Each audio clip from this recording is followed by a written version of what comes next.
Okay, तो मेरे को बताते जाओ जिन क्वेश्चंस में पर्टिकुलर में डाउट है, जैसे फर्स्ट से फोर्थ में किस में डाउट है? मैम ये डाउट सब लोगों से पूछ रही हूँ, कोई भी क्वेश्चन में डाउट है सिंपल से सिंपल क्वेश्चन में तो प्लीज बता देना। 1 to 4 में है किसी को doubt? No no ma'am. Okay.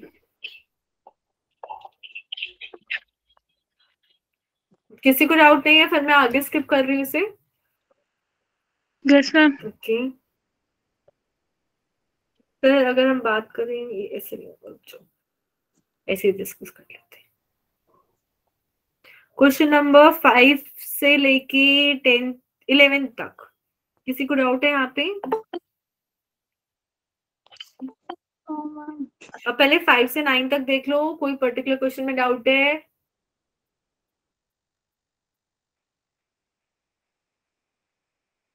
सरिता, आपने अपने स्कोर नहीं भेजा था ना मेरे को? No ma'am.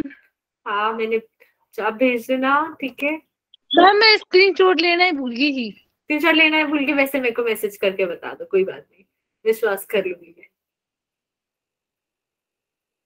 बाकी लोग बता दो प्लीज, किसी को डाउट है? 5 से 10 तक या सबके फुल मार्क्स आए हैं? 7 बता दो। 7th वाला ठीक है, एक तो 7th हो गया, ठीक है। और बताओ 10 तक और कोई डाउट है? 11th, ठीक है। 7th वाला देखते हैं, 7th वाला तो इजी है।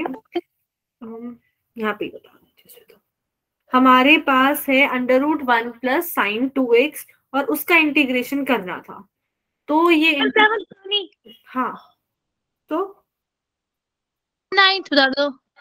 9th वाला, अच्छा। हमारे पास है तो क्रॉस प्रोडक्ट लेना था, ओमेगा क्रॉस आर, उसका फिर मैम मैं प्रोडक्ट ली थी, मैम मेरा आंसर ठीक नहीं आ रहा था। अच्छा आंसर ठीक नहीं आ रहा, चेक करते हैं। I-J-K-1 -2 और फिर है 0 4 -3। अब I के साथ कंपोनेंट आएगा 6 -8 -2, -J के साथ कंपोनेंट आएगा -3 और K के साथ कंपोनेंट आ जाएगा हमारे पास 4। 16 + 9 25 + 24 करेक्ट आंसर है यहाँ पे √29। आपका क्या आ रहा था? मैम मैंने यहाँ कैलकुलेशन में गड़बड़ी कर दी थी। हाँ, और कोई डाउट है यहाँ पे किसी को? 11 तक किसी को डाउट नहीं है, वेरी गुड, सबने। 11th वाला। 11th वाला, एक second. If A and B are the unit vectors such that A is perpendicular, A अच्छा A + 2B and A में each other, find the angle between A and B। अच्छा, यहाँ पे perpendicular के लिए कौन सा प्रोडक्ट यूज करते हैं सरिता? क्रॉस। परपेंडिकुलर के लिए डॉट प्रोडक्ट यूज करते हैं। डॉट प्रोडक्ट का आंसर क्या आता है सरिता परपेंडिकुलर की केस में? 0। 0 आता है, करेक्ट। यहाँ पे हमें डॉट प्रोडक्ट लेना है, देखो एक बार मैं बता देती हूँ।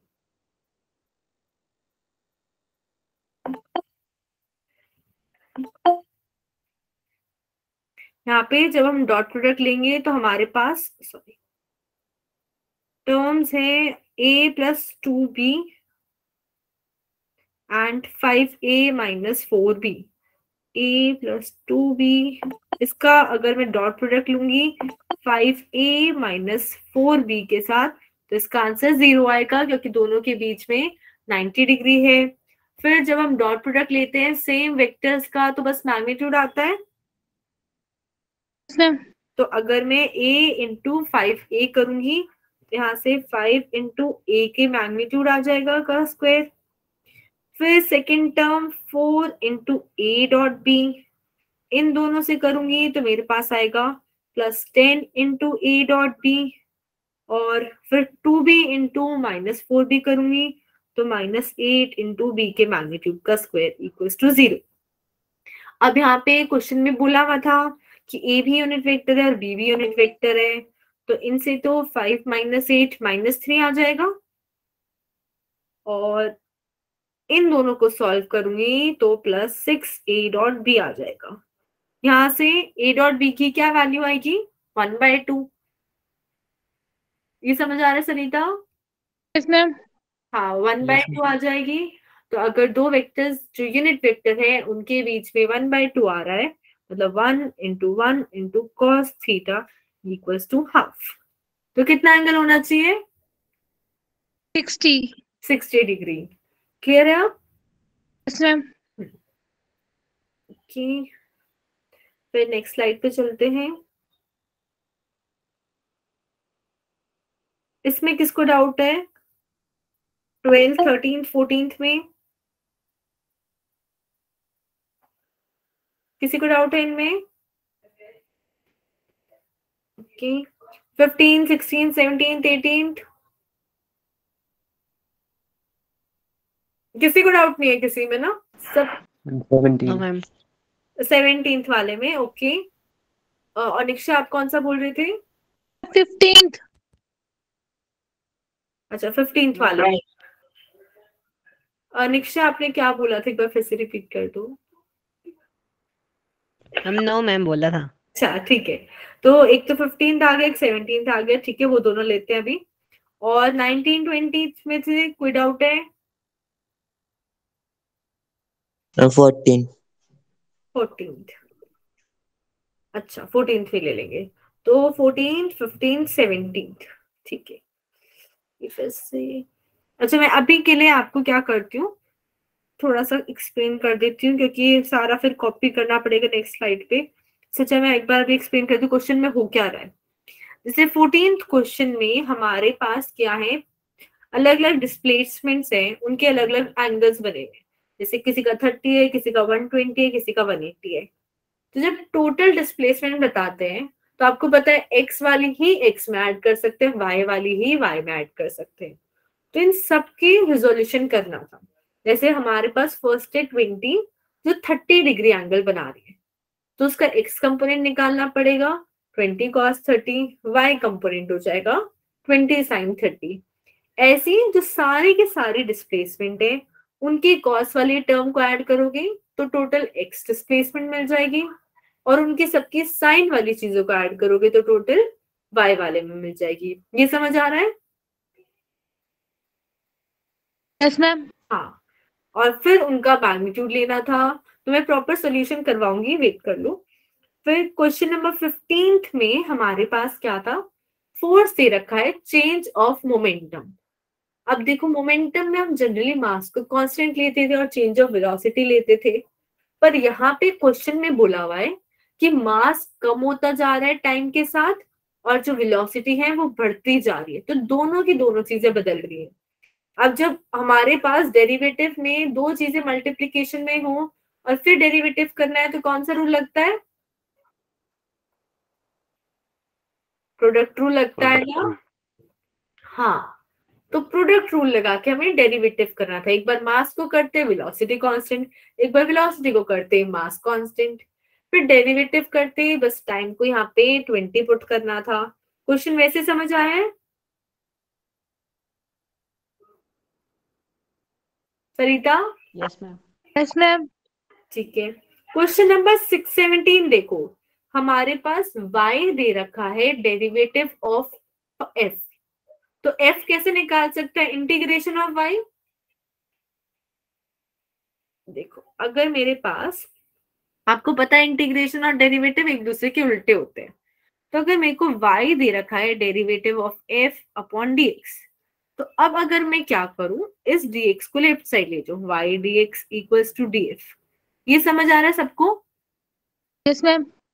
और अब मैं दोनों साइड इंटीग्रेशन कर दूं तो यहाँ से इंटीग्रेशन से और डेरिवेटिव साथ में लगा हुआ है, एक दूसरे को कैंसिल कर देंगे, तो यहाँ से f आ जाएगा और वहां से हमारे पास पूरे फंक्शन f की वैल्यू आ जाएगी।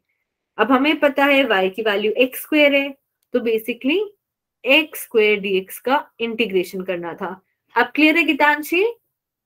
Yes ma'am. और इसमें हमारे पास दो केसेस लेने थे, एक बार x को 6 पुट करना था, एक बार x को 3, बस लिमिट लगी हुई है यहाँ पे। Okay, question number 14th and 15th, ठीक है, बस ये दोनों है डाउट। मैं एक मिनट नेक्स्ट पेज पे से कॉपी कर लेती हूँ।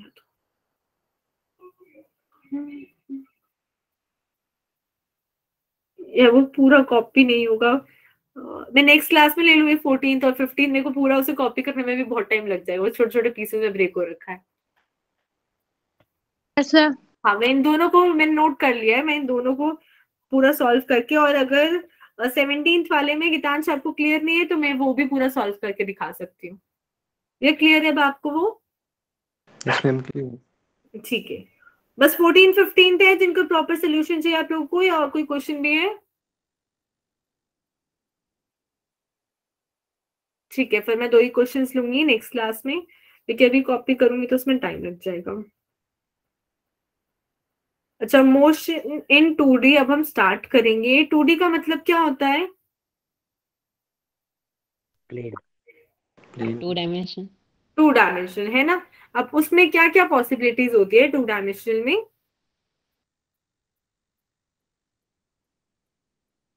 कौन कौन से प्लेन्स में हो सकता है 2 डायमेंशनल? एक्स और वाई में। एक्स वाई और Y Z X Z. Y Z और जेड एक्स। ये क्लियर है सबको? Yes ma'am.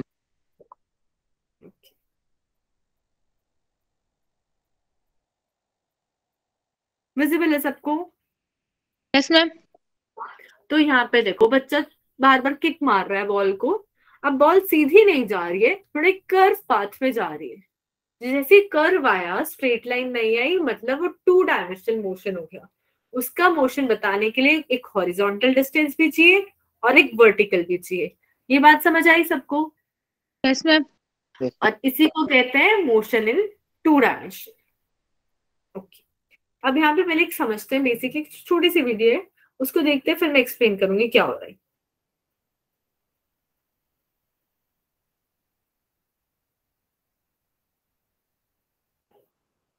सबने देखा वीडियो को पूरा?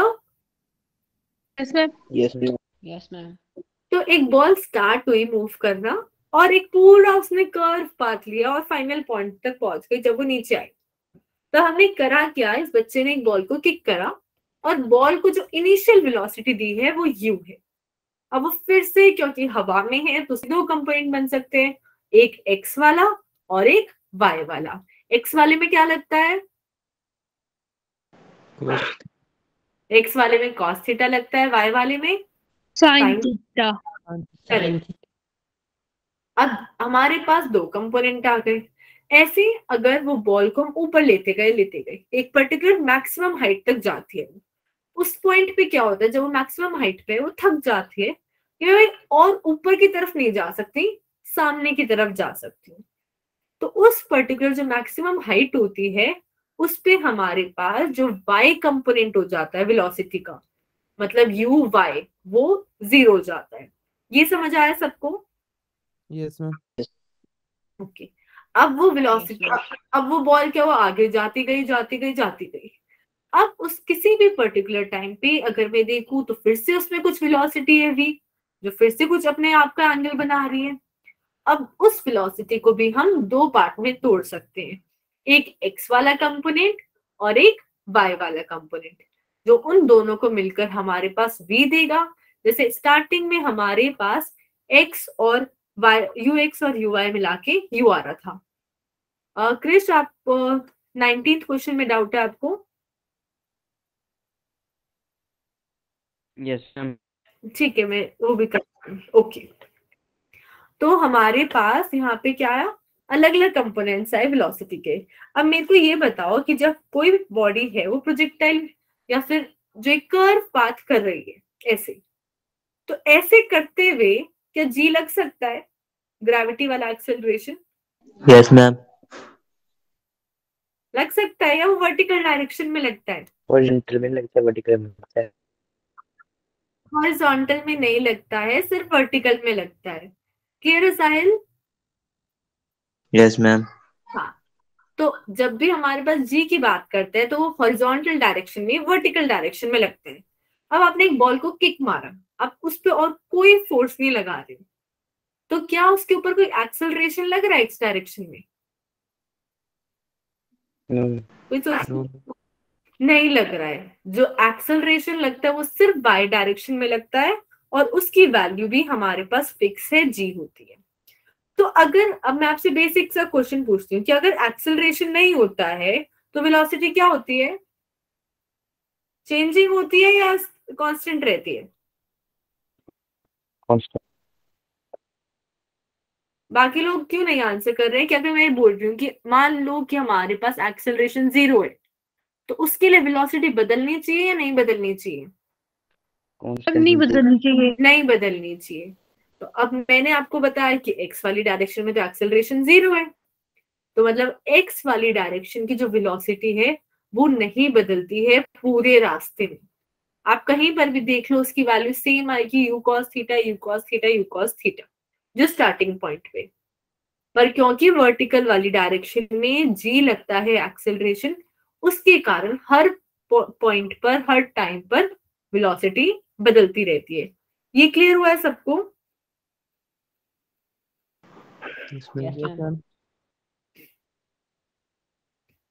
अब हमारे पास प्रोजेक्टाइल क्या होता है? फॉर एग्जाम्पल आपने एक बॉल को ऊपर फेंका, वो जो बॉडी है जो हवा में मूव कर रही है और उसके ऊपर ग्रेविटी लग रही है, एक्सेलरेशन ड्यू टू ग्रेविटी, तो वो जो बॉडी होती है उसे प्रोजेक्टाइल कहते हैं। और फिजिक्स में एक टर्म होती है ट्रैजेक्टरी। ट्रैजेक्टरी का मतलब है रास्ता, कि कोई भी बॉडी को मैंने फेंका या कार मूव कर रही है कुछ भी, वो जो रास्ता ट्रैवल करती है उसे कहते हैं ट्रैजेक्टरी। ये क्लियर है सबको? Yes ma'am. Yes ma'am. तो कहीं भी अगर इक्वेशन ऑफ ट्रैजेक्टरी आता है, इसका मतलब क्या है? उसके चलने की इक्वेशन बताओ कि हर हर पल वो कैसे रास्ता ट्रैवल कर रहा है, स्ट्रेट लाइन कर रहा है या पैराबोलिक कर रहा है या कर्व्ड कर रहा है, जो भी कर रहा है वो बताना है हमें। अब ये जो टर्म्स है ना नीचे लिखी हुई, सारी समझना बहुत इंपॉर्टेंट है। तो अगर किसी में भी डाउट हो तो प्लीज बता देना। सबसे पहले है वेलोसिटी ऑफ प्रोजेक्शन। ये जब हमने बॉल को किक मारा, कौन से एंगल पे मारा? हमने इतना ऊंचा फेंका या उससे भी ऊंचा फेंका या बस उसे टक्कर मारी हॉरिजॉन्टली? ठीक है, तो हमारे पास इन सारे केसेस में हमने अलग अलग वेलोसिटी से हो सकता है फेक आउट, कभी 10 मीटर से, कभी 20 मीटर पर सेकेंड से, कभी 30 मीटर पर सेकेंड। तो हमने कितनी वेलोसिटी से फेंका, वो वेलोसिटी ऑफ प्रोजेक्शन, और कितने एंगल पे फेंका वो होता है लॉन्च एंगल। दोनों टर्म क्लियर है? Yes sir. अब उसका कोई रिलेशन नहीं है कि आपने एंगल बढ़ा दिया तो वेलोसिटी बढ़ेगी, या वेलोसिटी बढ़ा रहे हो तो एंगल बढ़ेगा। हो सकता है आपने सीधी किक बहुत तेज मारी हो, और हो सकता है आपने ऊपर बिल्कुल हल्का सा ऊंचा फेंका हो।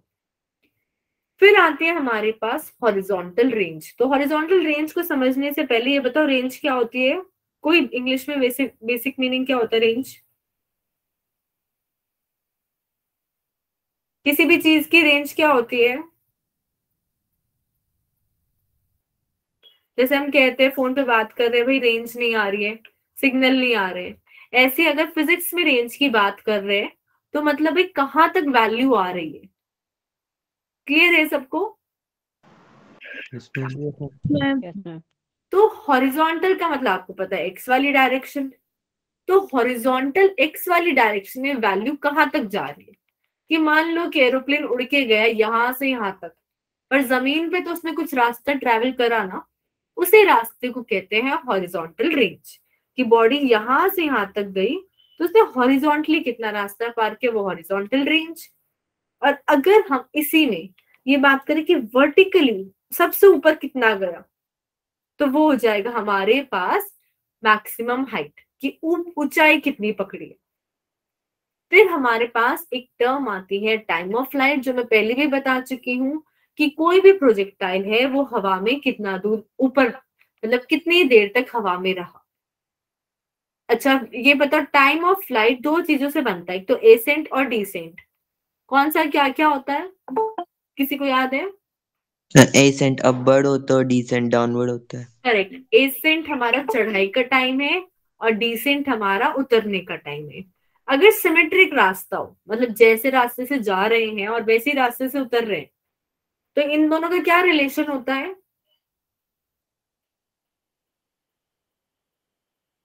दोनों बराबर होते हैं ना? Yes, ma'am. आज सब लोग 9:30 बजे सो गए क्या? No, ma'am. No, ma'am.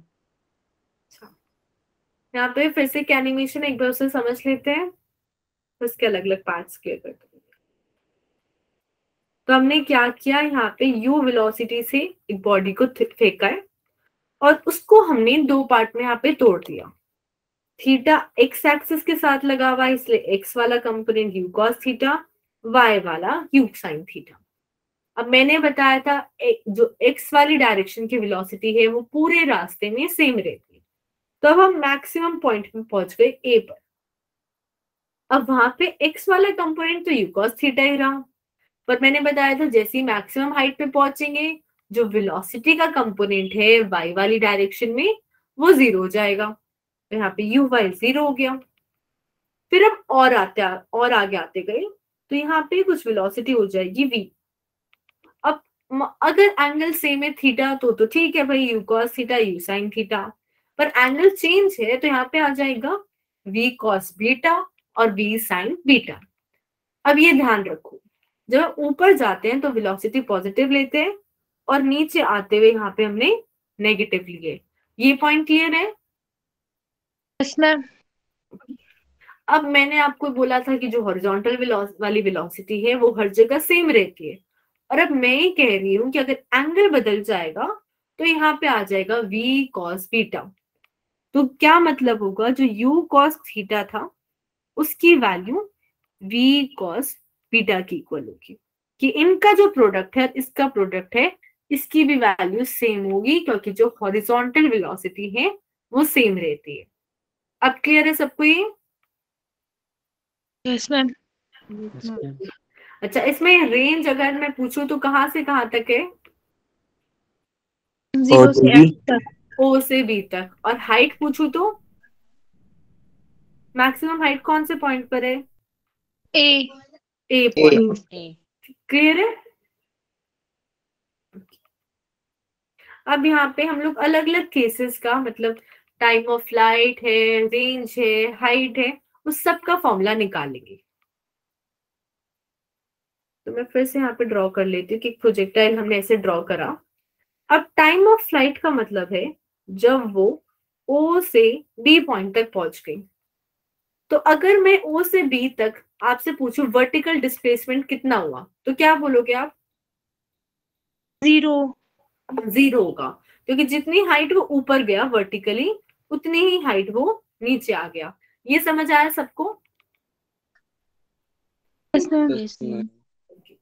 और जो भी हम एक्सेलरेशन लेते हैं, जैसे हम लोग जब बलून से कोई चीज फेंक रहे थे तो स्टार्टिंग वाले पॉइंट से देखते थे, जैसे ओ पॉइंट से देखें तो एक्सेलरेशन वर्टिकल वाली डायरेक्शन में क्या हो जाएगा? ओ से ए में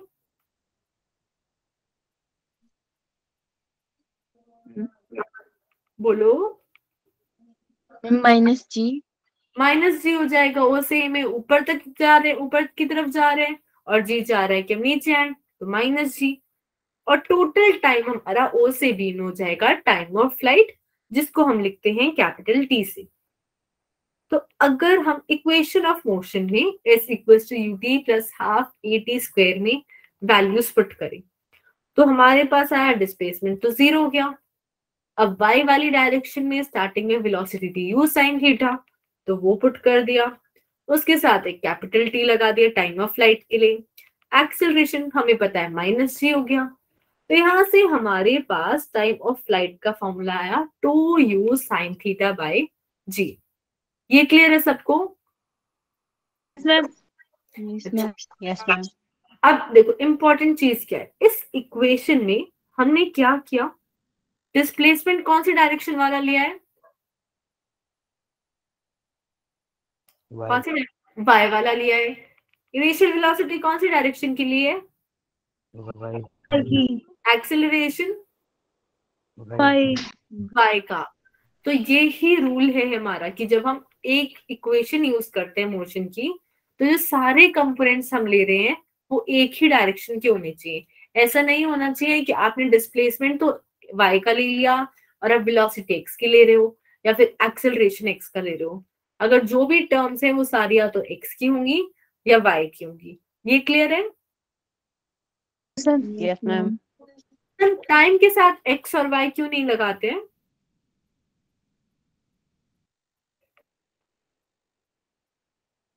scalar quantity. Correct, time scalar quantity, वो तो बराबर ही रहेगा ना, चाहे x से देखो या y से देखो। क्लियर है सबको? Yes, ma'am.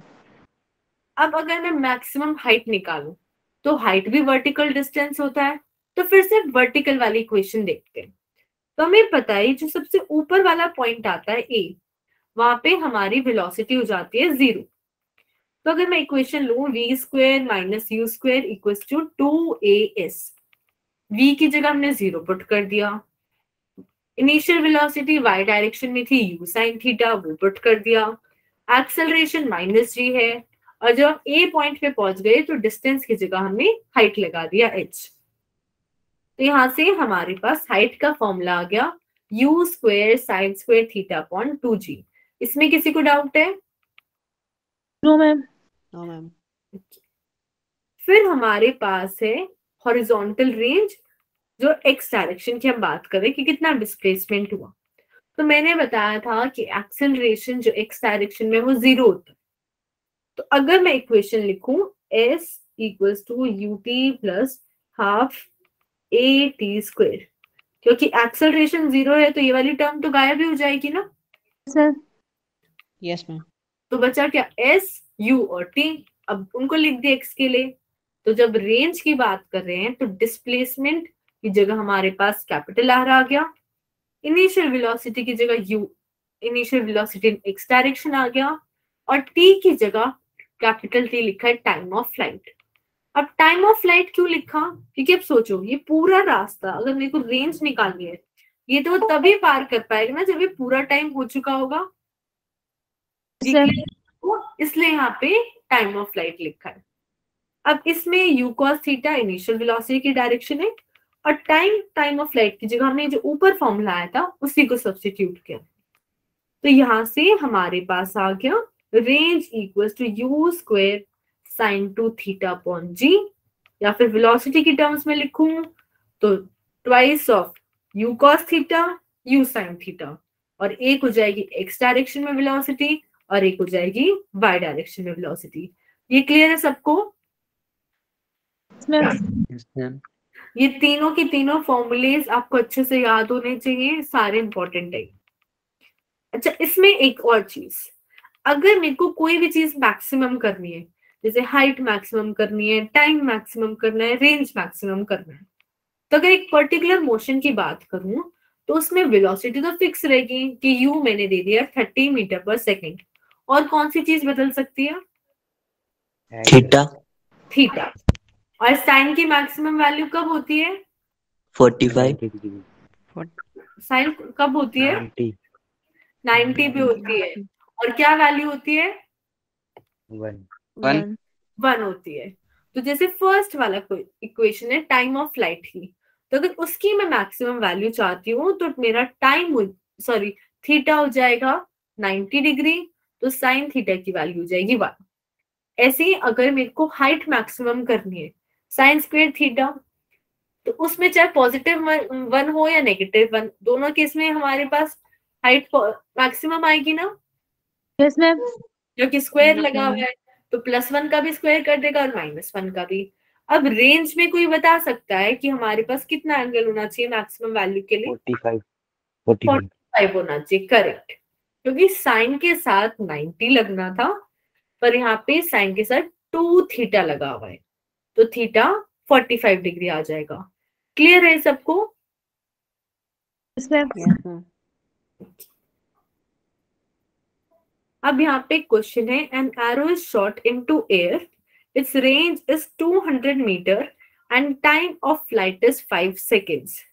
हमें g दे रखा है 10 मीटर पर सेकेंड, और हमें हॉरिजॉन्टल कंपोनेंट बताना है वेलोसिटी का, कि हमने एक तीर को मारा और वो 200 मीटर दूर जाके लगा, और कितनी देर वो हवा में रहा, वो है 5 सेकेंड, और हमें बताना है हॉरिजॉन्टल कंपोनेंट ऑफ वेलोसिटी, मतलब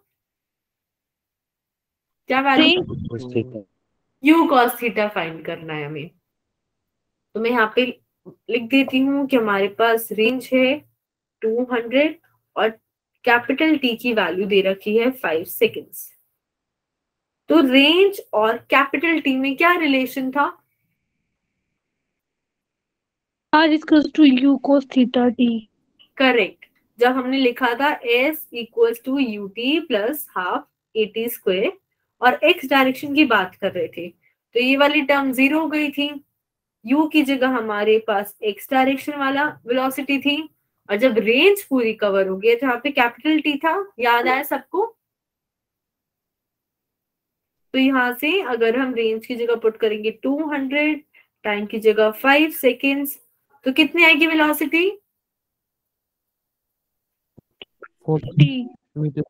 करेक्ट, 40 आ जाएगी। किसी को कोई डाउट है इसमें? No ma'am. अब नेक्स्ट क्वेश्चन की तरफ चलते हैं। A ball is thrown from a point with the speed v naught at an angle theta with the horizontal.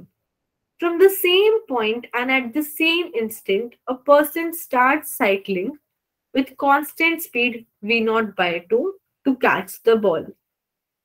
Will the person be able to catch the ball? If yes, what should be the angle of projection?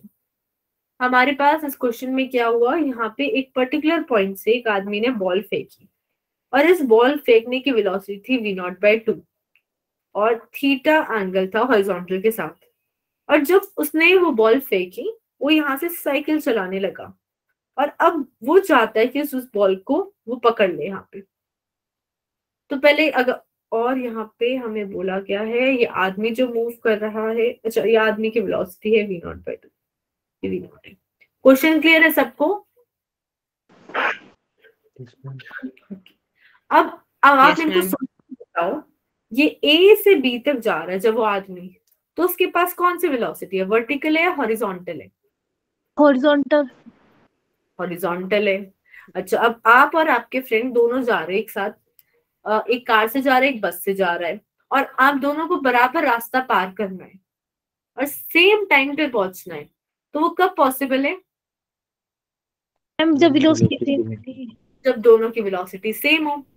अब यहाँ पे जो हवा में body थी, उसके पास तो दो वेलोसिटी है, एक्स वाली भी और वाई वाली भी। कौन सी सेम होनी चाहिए आदमी के साथ?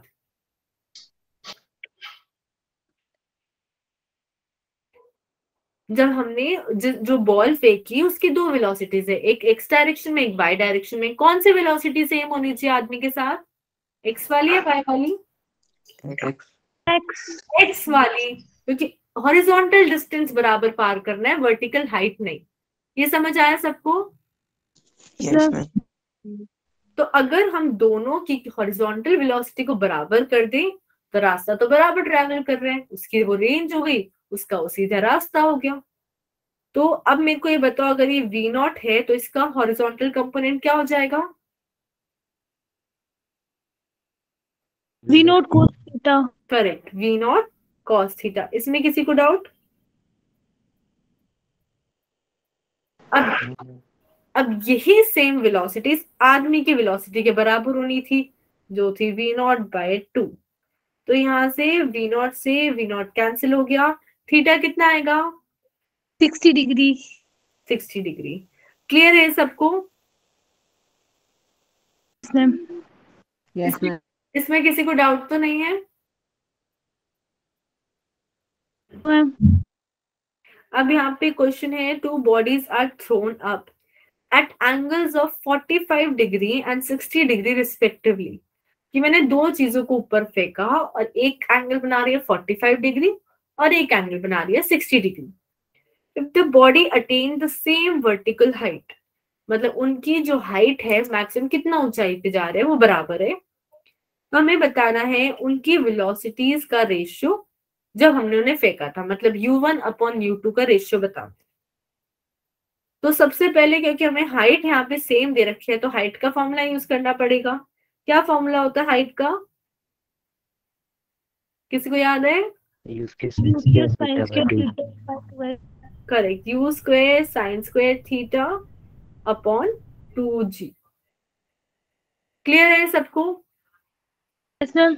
अब उसने बोला दोनों की हाइट बराबर है, तो पहले वाले के लिए u1 लगा देती हूँ और θ1, दूसरे वाले के लिए इसी सेम फॉर्मूले में u2 स्क्वायर साइन स्क्वायर θ2, एक सेकंड सॉरी,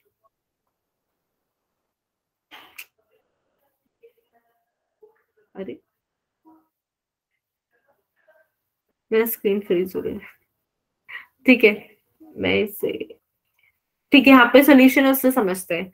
हमारे पास था इनिशियल वेलोसिटी है दोनों की u1 स्क्वायर और u2 स्क्वायर, और दोनों का थीटा लगा दिया अलग अलग, साइन स्क्वायर 45 और साइन स्क्वायर 60।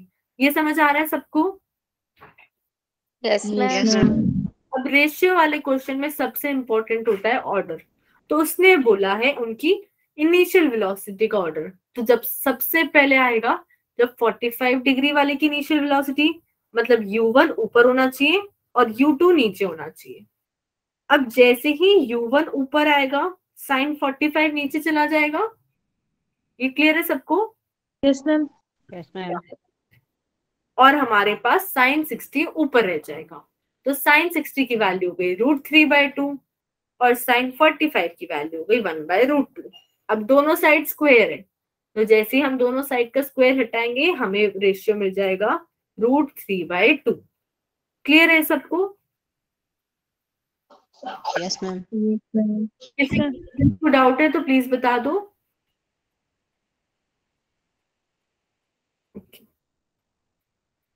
अब ये क्विक असाइनमेंट है, एक बार फटाफट सारे क्वेश्चंस को गो थ्रू कर लेते हैं। अगर किसी में डाउट होगा तो आप लोग प्लीज पूछ लेना। A bullet is fired with velocity u, making an angle of 60 degree with the horizontal plane. The horizontal component of the velocity of the bullet when it reaches the maximum height. यहाँ पे बोला है एक velocity को मैंने एक bullet को हमने फायर करा है, उसकी इनिशियल वेलोसिटी है u और वो 60 डिग्री एंगल बना रही है, तो स्टार्टिंग में उसका हॉरिजॉन्टल कंपोनेंट क्या हो जाएगा? बताओ, u अगर हमारे पास स्पीड है और 60 एंगल है तो हॉरिजॉन्टल कंपोनेंट क्या होगा? u को 60। u को 60। और अगर वो पूछ रहा है जब हम सबसे ऊपर चले गए तब हॉरिजॉन्टल कंपोनेंट क्या होगा? कोई बता सकता है? क्या हॉरिजॉन्टल कंपोनेंट बदलता है कहीं पर? मैम तो u को 60 तो होएगा। क्लियर है सबको? Yes ma'am. चाहे वो कहीं पे Yes, ma'am. भी हॉरिजॉन्टल कंपोनेंट वो नहीं बदलता है, उसकी वैल्यू वही रहेगी u को 60। अब सेकंड वाले क्वेश्चन में बोला है a bullet is fired with velocity 10 metre पर second making an angle of 45 degree with horizontal plane, कि हमें थीटा गिवन है 45, यू की वैल्यू गिवन है 10, हमें रेंज बतानी है। सिंपल फॉर्मूला है, पुट करके निकाल सकते हैं। Yes Yes, ma'am. ma'am. फिर क्वेश्चन नंबर 3 देखते हैं। हमारे पास 4 बॉडी है पी क्यू आर एस, चारों को सेम वेलोसिटी मतलब u से हमने फेंका है, और बस चारों को एंगल अलग अलग है, और हमें बताना है किसकी रेंज सबसे कम होगी। तो रेंज में आता है हमारे पास साइन 2 थीटा। तो आप पहले तो ये बताओ सबसे मैक्सिमम किसकी होगी, मिनिमम तो बाद में निकाल सकते हैं। मैक्सिमम किसकी होगी रेंज? 45 वाले की, करेक्ट। इसमें साइन 90 हो जाएगा, तो मैक्सिमम रेंज आर की हो जाएगी। ऐसे ही बाकी सब में भी आप एंगल डबल करके, जैसे साइन 15 का हो जाएगा साइन 30, 30 वाले का 60, 45 वाले का 90 और 60 वाले का 120, और जिसकी मिनिमम वैल्यू आ रही है उसी पे हमारे पास शॉर्टेस्ट रेंज आ जाएगी। क्लियर है सबको? Yes ma'am.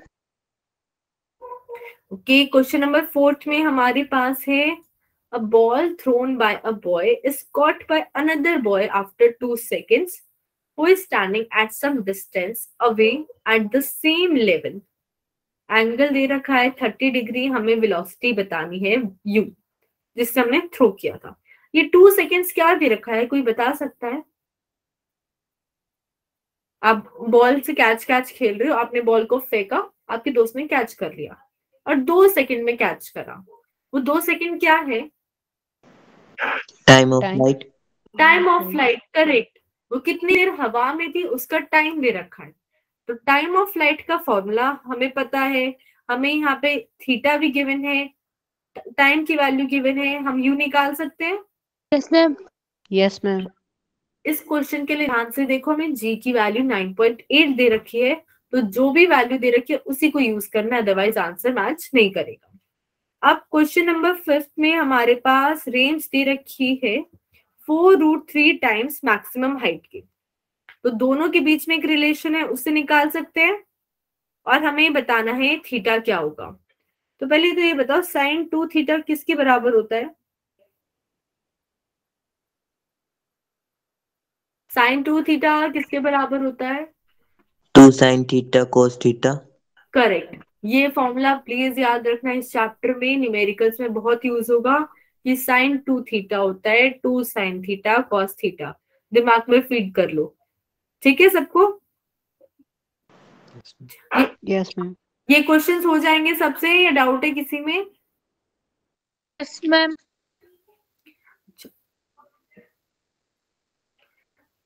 अब यहाँ पे हम लोग पहले इसको समझते हैं।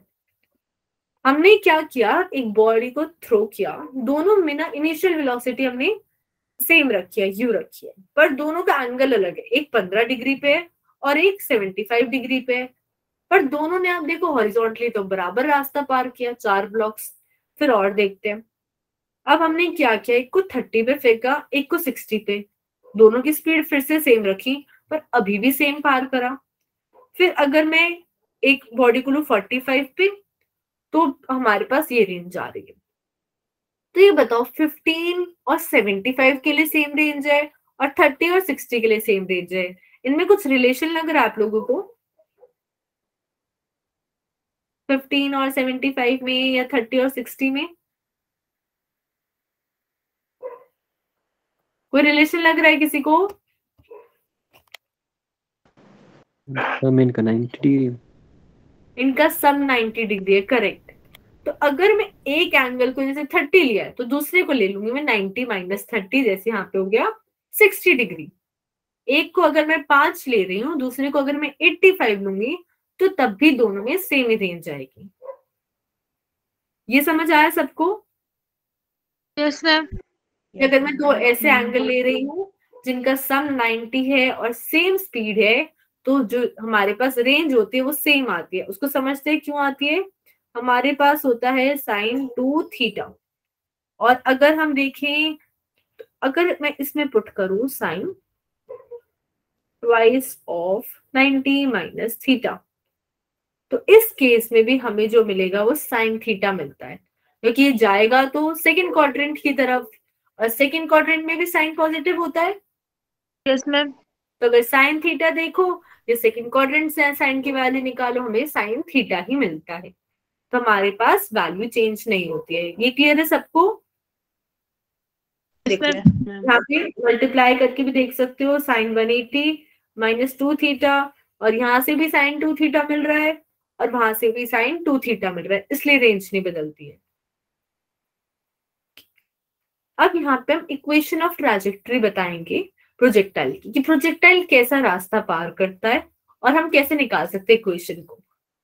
तो यहाँ पे हमने क्या किया, एक जैसे हम बॉल रखी हुई है गोल्डन कलर की, उसको हम थोड़ा रास्ता ऊपर ले गए किसी भी रैंडम पॉइंट पे, कोई भी पर्टिकुलर टाइम टी पे, और उस पर्टिकुलर टाइम पे जो हॉरिजॉन्टल उसने रास्ता पार किया था वो था एक्स, और जो वर्टिकल उसने रास्ता पार किया था वो था वाई।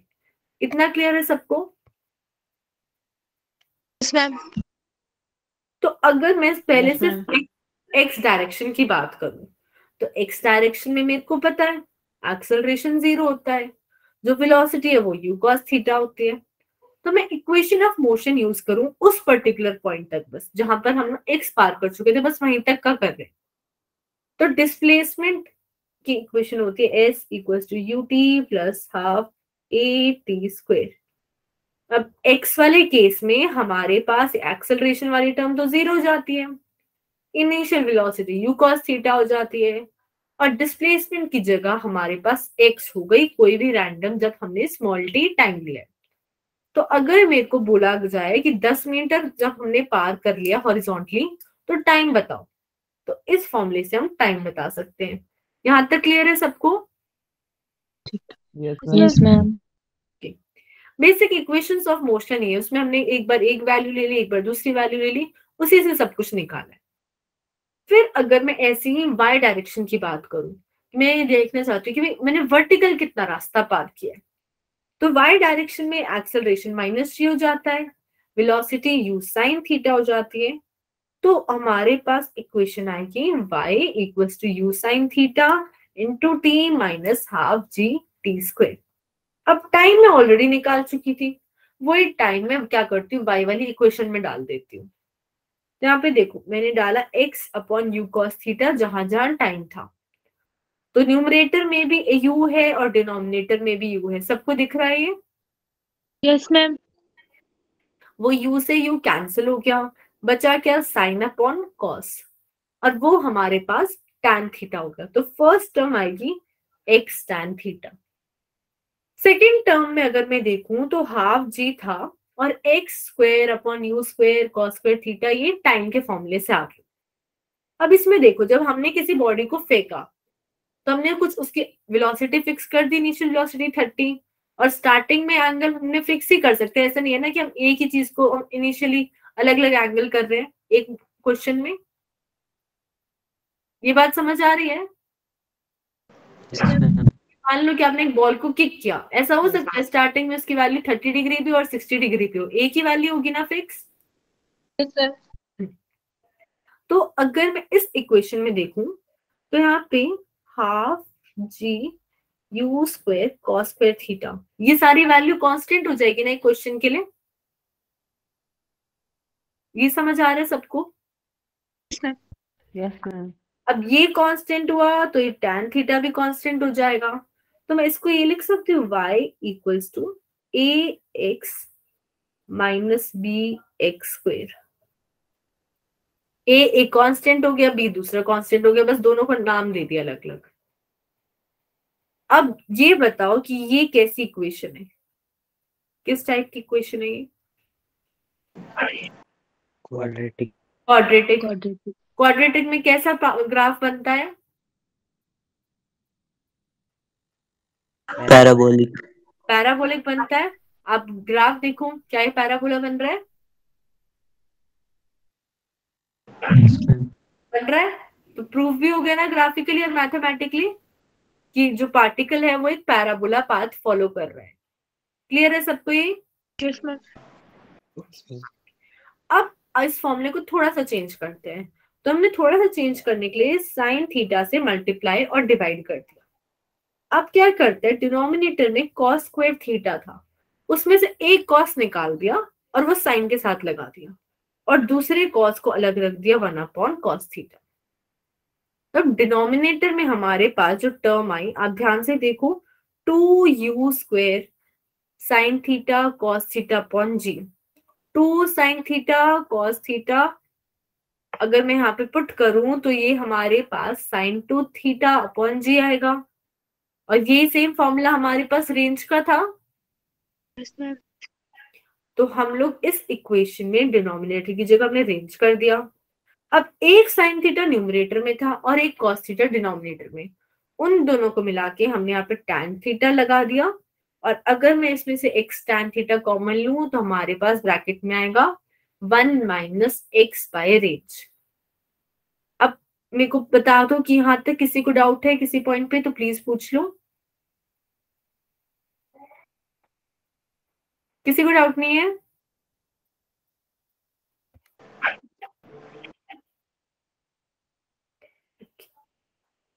अब यहाँ पे हमें क्वेश्चन बोला हुआ है, a projectile is given an initial velocity of I cap plus 2j cap. हमें इक्वेशन ऑफ ट्रैजेक्टरी बतानी है जब g की वैल्यू है 10 मीटर पर सेकेंड स्क्वायर। क्वेश्चन समझ आया है? Yes, ma'am. अब देखो यहाँ ऐसे क्वेश्चंस में जब इक्वेशन ऑफ ट्रैजेक्टरी की बतानी है तो हमें y और x के बीच में रिलेशन ढूंढना है कि कोई पार्टिकल मूव कैसे कर रहा था, जैसे जैसे x बदल रहा है तो मूव कैसे करता है। तो अगर मैं यहाँ पे देखूं तो मेरे पास आया था आई कैप प्लस 2j कैप। अब मेरे को यहां से ये बताओ कि जो वेलोसिटी की अगर मैं बात करूं तो उसका एक्स कंपोनेंट गिवन है क्या क्वेश्चन में? Yes ma'am. कितना है? 1 और उसका वाई कंपोनेंट 2। 2 गिवन है। ये समझ आया सबको? Yes, ma'am. अब मेरे को रिलेशन बताना है एक्स और वाई में क्या रिलेशन है। तो हमें पता है कि जो एक्स की इक्वेशन थी वो होती थी x equals to u x into t, क्योंकि एक्सेलरेशन वाली टर्म तो गायब भी हो जाती थी। यहाँ पे यू एक्स की वैल्यू 1 है तो एक्स की जगह टी लिख सकते हैं हम, जहां पे भी हमें पुट करना है, या टी की जगह एक्स लिख सकते हैं। अब वाई वाली डायरेक्शन में देखते हैं। तो वाई डायरेक्शन में होती थी y equals to u y into t minus half g into t square. ये क्लियर है सबको? Yes ma'am. अब यू वाई कितना है? 2। 2 है, और टी की जगह मैं एक्स पुट कर सकती हूँ, yes ma'am. 2x minus g by 2 into x square. अब क्वेश्चन में g की भी वैल्यू दे रखी है 10, तो मैं इस 10 को पुट कर देती हूँ। तो यहां से मेरे पास आएगा 2x माइनस 5x square equals to y। ये हमारे पास क्या आ जाएगी? इक्वेशन आ गई कि y और x के बीच में कैसा रिलेशन है पूरे रास्ते में। ये इक्वेशन ऑफ ट्रैजेक्टरी हो जाएगी। ये क्लियर है सबको? Yes ma'am. अब हम नेक्स्ट क्वेश्चन पे चलते हैं।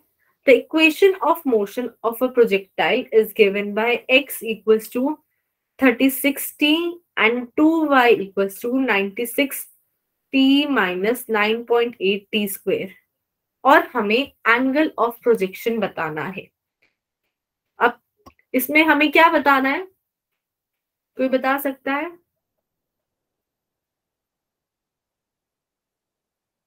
एंगल ऑफ प्रोजेक्शन क्या होता है? Angle of किससे लिखते हैं उसे? थीटा। Tan theta. हाँ, बस थीटा बताना है, करेक्ट। तो अगर मेरे पास, जैसे नॉर्मल क्वेश्चन, प्रोजेक्टाइल को भूल जाते हैं थोड़ी देर के लिए, अगर मेरे पास डिस्प्लेसमेंट होती थी तो वेलोसिटी कैसे बनाते थे? डेरिवेटिव। डेरिवेटिव करके। यहाँ पे कौन सी डायरेक्शंस में डिस्प्लेसमेंट दे रखी है? एक्स और वाई। एक्स और वाई। तो कितनी बार डेरिवेटिव करना पड़ेगा? 2 बार। 2 बार, एक बार एक्स के लिए और एक बार वाई के लिए। तो डेरिवेटिव करते हैं।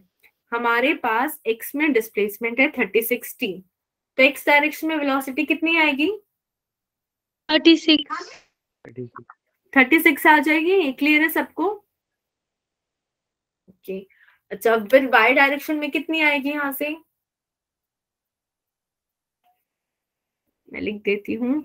हमारे पास एक्स डायरेक्शन में है 36t, जैसे हमने डेरिवेटिव किया दोनों साइड वेलोसिटी आ गई एक्स डायरेक्शन में 36। अब अगर हम वाई डायरेक्शन की बात करें तो हमारे पास वैल्यू थी 2y equals to 96t minus 9.8 और टी स्क्वेयर। अब इसका डेरिवेटिव करेंगे तो क्या आएगा? ट्वाइस ऑफ वी वाई आएगा लेफ्ट साइड। अब राइट साइड बताओ।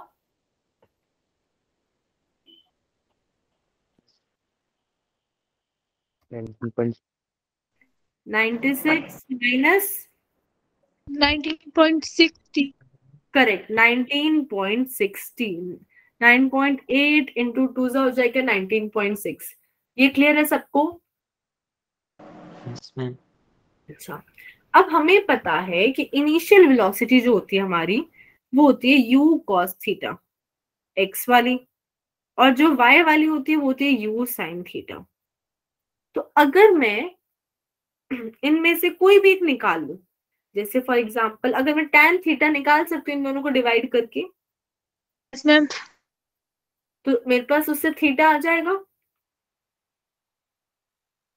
आ सकता है थीटा। तो यहाँ पे अच्छा ये बताओ, u sin थीटा और u cos थीटा कौन से टाइम के लिए होती है वैल्यूज?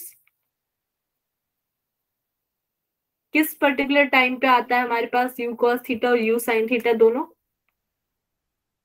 जीरो 0 पे आता है। जब स्टार्ट कर रहे हैं तभी तो u लगा रहे हैं उसमें, u sin थीटा और u cos थीटा, तो वो पुट करते हैं। तो जब हमारे पास स्टार्ट होगा तो x डायरेक्शन की वेलोसिटी तो 36 ही रहेगी। y वाली कैसे आ जाएगी? जैसे ही टाइम को 0 पुट करा, 0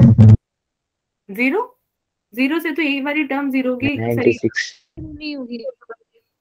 यहाँ से 96 को 2 से डिवाइड करेंगे हम लोग, 48 आ जाएगी। Yes ma'am. क्लियर है सबको? अब अगर मैं ये y वाली और x को डिवाइड कर दूं तो मेरे पास आएगा tan थीटा, कि मैंने क्या किया, 48/36 ले लिया। ये हो गया 12 4 और ये हो गया 12 3।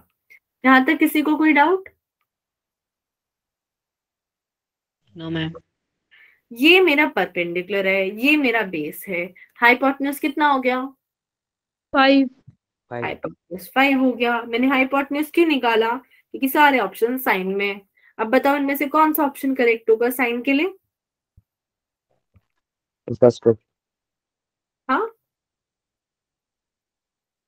ऑप्शन फर्स्ट ऑप्शन हो जाएगा। साइन में हम लेते हैं परपेंडिकुलर अपॉन हाइपोटेन्यूज, तो 4/5 साइन थीटा की वैल्यू, तो थीटा साइन इनवर्स 4/5 आ जाएगा। Yes ma'am. किस किस को डाउट है इसमें, प्लीज बता दो।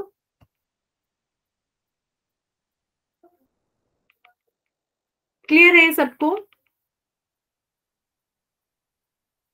अरे बता दो, नहीं क्लियर है तो कहाँ पे डाउट है? साइन इनवर्स कैसे है? अच्छा ठीक है, देखो यहाँ तक साइन थीटा की वैल्यू निकाल सकते हम सरिता। साइन मतलब साइन की डिग्री -1 कैसे आई है? हाँ, यहाँ निकाल सकते हैं साइन थीटा इक्वल टू 4/5। ये क्लियर है? Yes ma'am. जब ये sine left side right side जाता है ना तो उसकी पावर -1 हो जाती है। अभी आपने इनवर्स नहीं पढ़े, इनवर्स ट्री को आप 12th क्लास में पढ़ोगे नहीं, तब पता चलेगा। ये बेसिकली हम करते हैं जब हमें एंगल निकालना होता है तो हम राइट साइड साइन इनवर्स ले जाते हैं। तो ये ढूंढता है वो एंगल जिसपे साइन की वैल्यू 4/5 है, तो उसको हम ऐसे ही लिखते हैं, साइन इनवर्स 4/5। इसका मतलब क्या है, अंदर जो भी चीज है वो ढूंढता है कि साइन की वो वैल्यू कब आती है। जैसे अगर अंदर होता साइन इनवर्स 1 तो आंसर दे देता वो 90 डिग्री। क्लियर है सरिता? Yes ma'am. और किसी को डाउट है इसमें? No ma'am. अच्छा, तो आज का आपका होमवर्क है कि जो फॉर्मूलेज थे हमारे पास, रेंज का, टाइम ऑफ फ्लाइट का और हाइट का, और जो हॉरिजॉन्टल वेलोसिटी और वर्टिकल वेलोसिटी था, वो सारी चीजें कल याद करके आएंगे सबको। इतना कर सकते हो सब लोग? Yes ma'am. ठीक है, क्योंकि अदरवाइज क्वेश्चंस नहीं हो पाएंगे आप लोगों से। और जो एक असाइनमेंट जा चुका है प्लीज उसे ट्राई करना, क्योंकि साथ में करोगे तो उसमें कुछ भी एनर्जी नहीं लगेगी। बहुत इजी असाइनमेंट है, थोड़े से क्वेश्चन है। और किसी को डाउट है अभी?